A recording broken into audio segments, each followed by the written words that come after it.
The first time Brenda tried to take my lake, she sent a lawyer. The second time, she got the county to lie for her. The third time, she sent an excavator onto my land like I was supposed to stand there smiling while a machine chewed up property I'd owned longer than most of her neighbors had been alive. That was her mistake. Not the first one, obviously, but the one that finally cost her. My name's Derek Brennan. I'm 62, retired now. And for 35 years, I made a living figuring out exactly where one person's property ended and another person's began. Land surveyor. Boundary lines, deed descriptions, easements, encroachments, all of it. So when the president of the Clearwater Ridge HOA looked me in the eye and told me my lakefront beach was community property, I didn't waste time arguing. I just smiled the way you smile when somebody says something so wrong you almost admire the confidence. And I started documenting everything. You should know this didn't begin with open threats. It began with a casserole. April of 2024, Brenda Kessler knocked on my cabin door, wearing a soft little cardigan and the kind of smile that looked practiced in a mirror. She welcomed me to the neighborhood, handed me a glass dish covered in foil, and started talking about community, tradition, families, all that warm, fuzzy stuff people use when they're about to ask for something that isn't theirs. We sat on my porch overlooking the lake, and after a few minutes she gestured toward my beach and said the neighborhood had always used it. The previous owner had been generous, she said. She was sure I'd want to continue that tradition. Back then, I didn't know the full story. I bought that land in 1998 when it was just raw acreage and dirt. Paid $32,000 for 2.3 acres with real lake frontage, not a view of the lake. Actual access. That matters. A whole lot of people don't understand the difference. Years later, a developer bought the surrounding land, chopped it into lots, built a gated community up on a ridge, and sold families pretty homes with pretty views. But all those lots stopped above the shoreline. Mine didn't. My parcel was the only one that touched the water, the only one with a road down to it.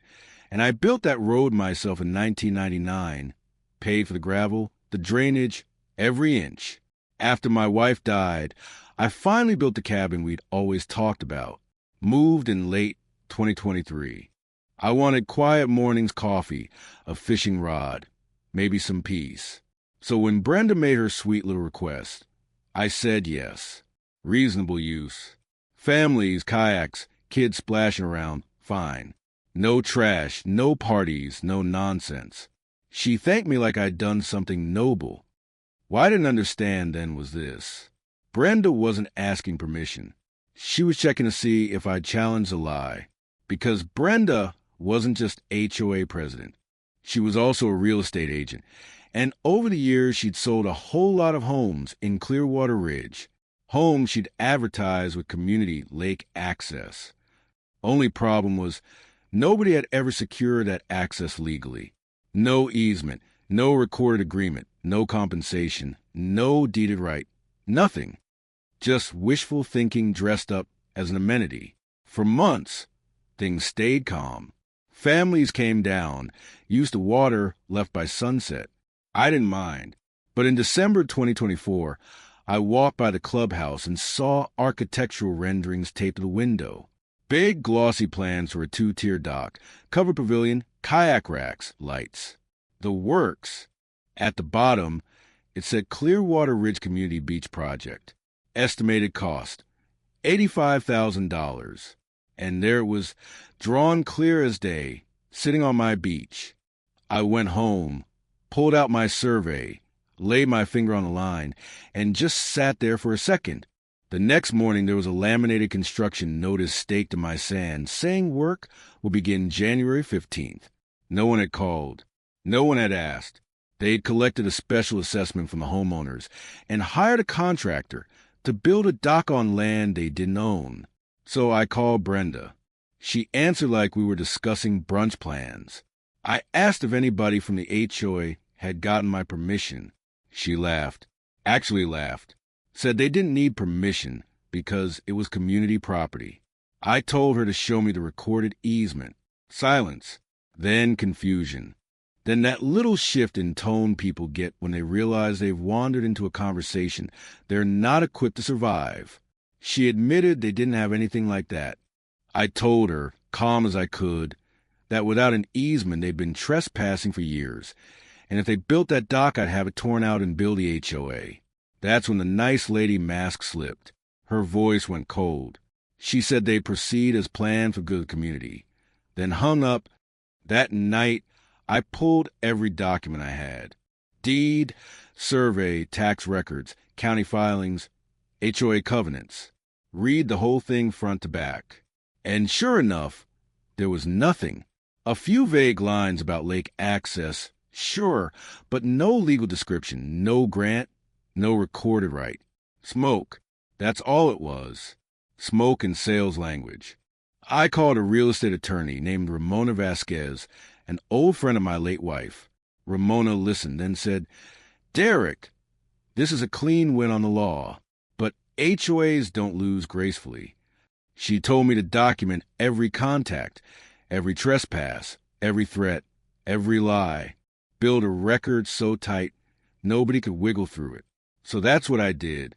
I put up trail cameras with timestamps, marked the property line in bright orange, sent a formal email to the HOA board attaching my survey, deed, and tax records, stating clearly that I did not consent to any construction, and any entry without written permission would be trespassing.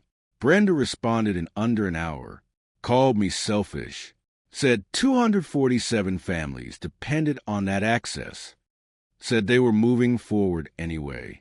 That email was gold. We filed for a restraining order. While we waited, my cameras recorded family after family crossing onto my land. Most of them had no clue. I didn't blame them. They'd been sold a story and had believed it.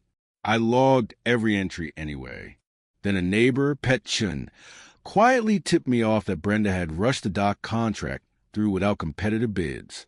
Worse, the contractor was tied to people with county connections. I filed that away for later. January 15th arrived cold and bright. I was up before dawn. Coffee in one hand, chain and padlock in the truck bed. Not a cheap lock, either. Hardened steel, the kind that laughs at bolt cutters. I stretched that chain across the access road and called Deputy Frank Hollister, a local sheriff's deputy with enough sense to read a court order before talking.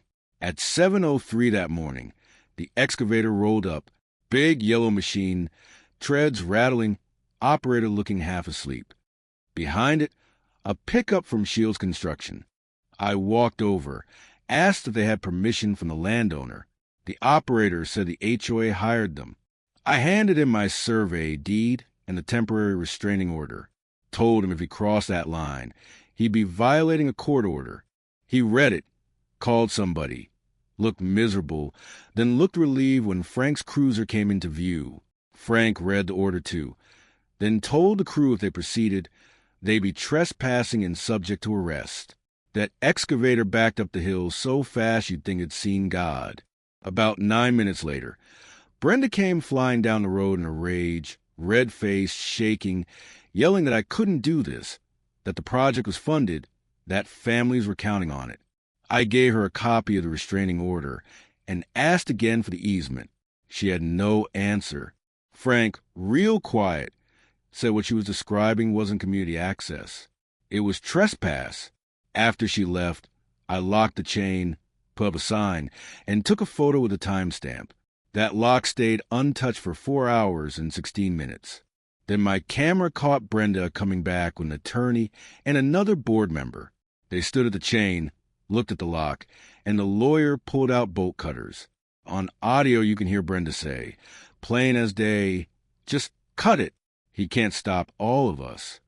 He squeezed. The handles bent. The lock didn't. I stepped out from the trees and told him it was military grade. You never saw 3 grown adults jump so hard in your life. I told him to get off my property before I called the sheriff again. The lawyer introduced himself, tried to sound official, and I handed him Ramona's card. They left. I kept the footage. After that, the HOA got mean. They held emergency meetings without proper notice. Fine me $500 a month for blocking access to what they call common areas. Sent a mass email to all the homeowners blaming me for hurting property values. Their lawyer sent an 8-page letter claiming they had a prescriptive easement and demanding I remove the chain and pay damages. My phone lit up with angry calls. Then came the vandalism. Truck keyed, mailbox ripped out, rotten food dumped in the driveway. I filed reports, saved voicemails, archived social posts, logged everything. Then Brenda tried her second big play. In February, I got a county violation notice saying my chain blocked the public right-of-way and had to come down, or I'd face $1,000 a day in fines. Problem was, the road wasn't public. I built it in 1999. The plat they referenced didn't even show a road there, because there was no road there in 1987. The whole claim was nonsense. Ramona dug into it. I filed public records requests. And right around then, an investigative reporter named Curtis Lehman called me. Turned out he'd already been looking into a county commissioner named Marcus Shields for ethics issues. Same Shields whose nephew owned the construction company Brenda hired for the dock. Curtis showed me bid records. 2 companies had quoted $52 and $58,000. Shields Construction quoted $85. Guess who got the job? Then he showed me campaign donations from Clearwater Ridge board members, including Brenda, to Commissioner Shields. Now, the whole thing made sense. This wasn't just entitlement. This was a racket wearing khakis and smiling for neighborhood newsletters. Curtis started publishing. First a smaller piece, then a much bigger one. Suddenly the story changed. I wasn't the selfish guy blocking the lake anymore. I was a landowner fighting an HOA that had sold homes based on access rights it never had. The more documents came out, the uglier it looked for Brenda. Board members resigned. Homeowners started asking whether they'd been lied to when they bought their houses. The county quietly rescinded the violation notice. No apology, of course, just a dry little letter admitting the road was private after all. I framed that thing. Then came the twist Brenda never saw coming. A title insurance investigator named Yolanda Mercer reviewed the records for all 247 homes and sent a letter to the HOA and the homeowners. Professional, blunt, devastating. No recorded lake access easement existed for any of them. None. And if homes had been sold based on that promise, buyers might have claimed some material misrepresentation. In plain English, if you were mad, don't sue me. Sue the people who sold you fantasy as fact. That letter cracked the whole board wide open. The HOA's lawyers withdrew.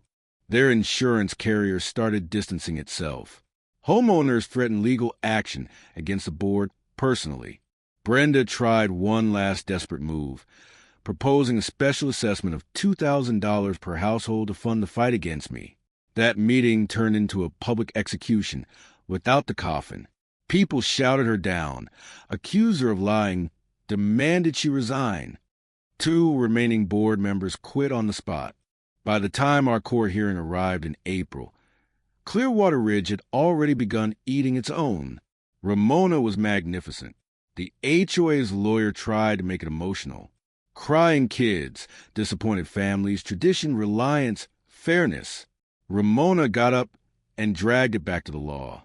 Date, survey, tax records, timeline, no easement, no 20 years of adverse use. Prior use had been permissive, which killed their prescriptive easement argument dead. Then she played the footage of Brenda and the lawyer trying to cut my lock. You could feel the air leave the room. The judge asked the HOA lawyer for an actual legal basis, not a policy speech, not feelings, law. She didn't have it. The judge granted my injunction, barred the HOA and its residents from entering my property without written consent, and awarded me attorney's fees. One sharp hit of the gavel. And that was that. Brenda sat there with her face in her hands, while homeowners who'd spent months blaming me suddenly understood exactly who'd put them in that mess. A few apologized to me right there outside the courtroom. I didn't gloat. I'd wanted peace from the beginning. What I learned, though, and maybe this is the bitter little lesson buried inside all this, is that people with borrowed authority start believing it's real if nobody checks them. And once they get comfortable enough, they stop asking where the line is. They just step over it and call it tradition. A few weeks later, the new HOA leadership settled. Public apology. Notice recorded on all property deeds stating no lake access easement existed. $150,000.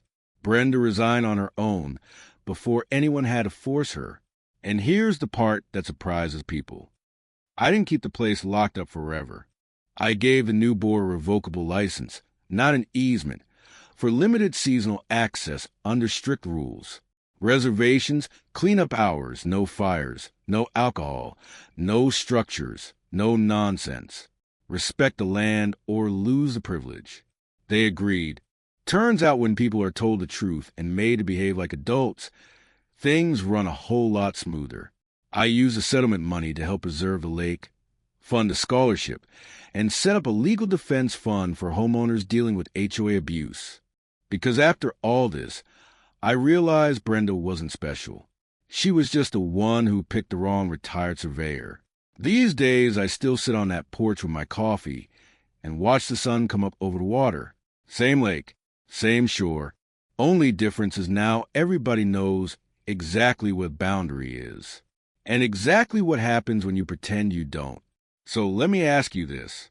When community starts being used as an excuse to take what belongs to somebody else, where you think the line should be, and if you've ever dealt with an HOA, a local board, or anybody drunk on a little fake power, tell me, were they wrong? Or would you have done the same thing I did and made them learn the hard way